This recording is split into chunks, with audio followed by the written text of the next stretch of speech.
ఎన్నో యుగాల చరిత్రను తనలో దాచుకున్న పవిత్రమైన కొండ అదే మన తిరుమల. ఆ కొండల మీద వెలిసిన దైవం కలియుగ దైవం శ్రీ వెంకటేశ్వర స్వామి. ఒకనాడు లక్ష్మీదేవి విడిచి వెళ్ళడంతో విష్ణుమూర్తి భూలోకానికి వచ్చారు.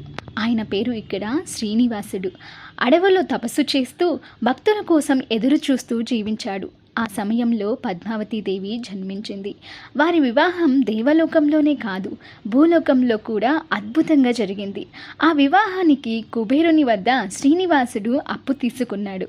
అదే అప్పు తీర్చడానికి నేటికి భక్తుల హుండీలో కానుకలు వేస్తారు.